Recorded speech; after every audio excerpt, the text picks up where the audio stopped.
কিন্তু আমরা জানি মাওলানা সাঈদ জালালাবাদী বাংলাদেশ বেতারে কোরআন তেলাওয়াত করতেন, রেডিও পাকিস্তানের মুক্তিযুদ্ধ বিরোধী যেসব ষড়যন্ত্র সমুচিত জবাব দিতেন তার, দেওয়ানবাগী বাবাজানের কথা আমরা শুনেছি পীর বেলায়েত হোসেনের গল্প। কিন্তু মুক্তিযুদ্ধের রেটরিকে আমরা যদি দেখি তাহলে ইসলামপন্থী এবং বামপন্থীদের এক প্রকার উপেক্ষা করে দেখা হয়েছে পরবর্তী একাডেমিক সিচুয়েশনে যদি আমরা দেখি।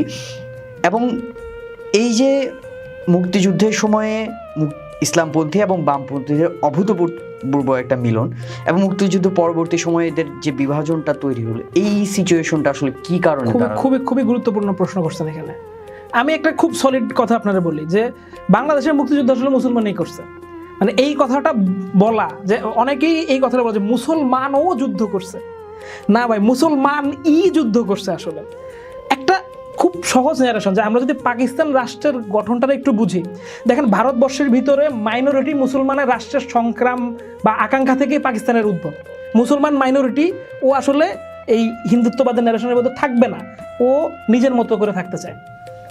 তাহলে ওইখানে তার ধর্ম প্রশ্ন খুব গুরুত্বপূর্ণ না। মানে আমাদের মানে টেক্সটগুলো যদি আমরা দেখি এই বাংলাদেশ গঠনের এবং পাকিস্তান গঠনের, সেইখানে যে তার ওই সোভিয়েত ইউনিয়নের প্রভাব যে কি মারাত্মক, এটা তো সব নেতা, ওইদিকে জিন্নার দিকে দেখেন, এইদিকে সোহরাওয়ার্দী ভাসানির দিকে দেখেন, সবখানে আপনি এটার অস্তিত্ব খুঁজে পান। এই বামপন্থা যেমন খুঁজে পান, আরও একটা জিনিস খুঁজে পান, সেটা হচ্ছে ইসলাম।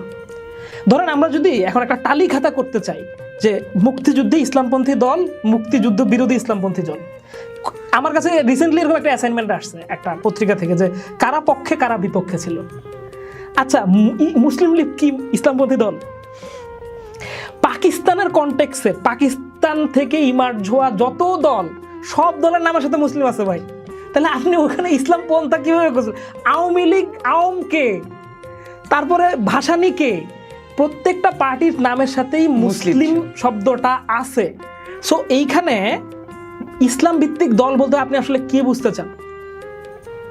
মানে এই ভূ রাজনীতিটা এই জন্য ব্যাখ্যাটা করলাম যে রাষ্ট্র পাকিস্তান যখন আমরা, সেইখানে সব দলই মুসলিম দলই হবে, কারণ ও মানে মাত্র যে সংগ্রামটা থেকে আসছে মুসলিম আইডেন্টিটিটারে আপহোল্ড করে আসছে, ফলে তার ওই লিগেসির ভিতরে ওই পার্টিটা থাকে। মানে কমিউনিস্ট পার্টি ছাড়া মনে হয় অলমোস্ট সব পার্টির নামের সাথেই মুসলিম কোনোভাবে মুসলিম রেটরিক আছে, যেহেতু মুসলিম জনপদ নিয়ে রাজনীতি। ওকে, এবার যদি আমরা ৭১টা দেখি, মানে দ্য ফ্যাক্ট ইজ বাংলাদেশ তো স্বাধীন হয়েছে, বাংলাদেশের অধিকাংশ মানুষ মুক্তিযুদ্ধের পক্ষেই ছিল, তো অধিকাংশ মানুষের ধর্ম কি?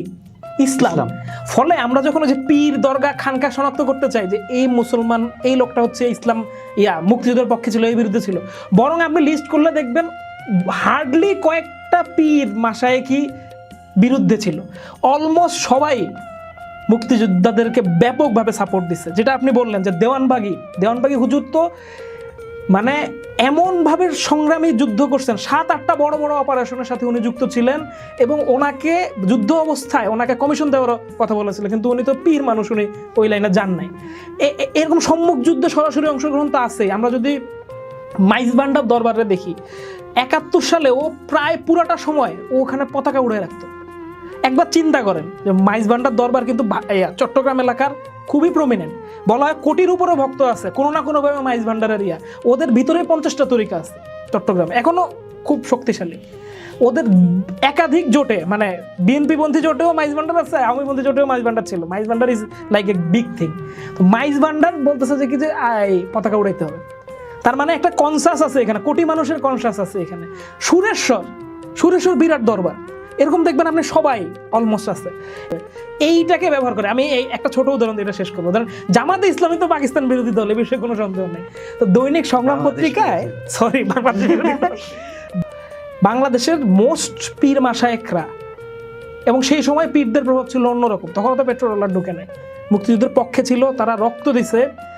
এই যে বগুড়াতে একজন পীরের কথা শোনা যায় যে কোনো পুরো পরিবারকে হত্যা করে ফেলা হয়েছে, এরকম অসংখ্য উদাহরণ আছে। অনেক মাদ্রাসায় পতাকা উত্তোলন করা হয়েছে, এক্স্যাক্টলি, অসংখ্য আছে এরকম উদাহরণ। যেটা বরং মানে আমাদের এখন এই যে পিপলের পার্সপেক্টিভে মুক্তিযুদ্ধকে হাজির করব যখন আমরা, আমাদেরকে এই কথাগুলো বলতে হবে যে এটা আসলে 1-2 লড়াই।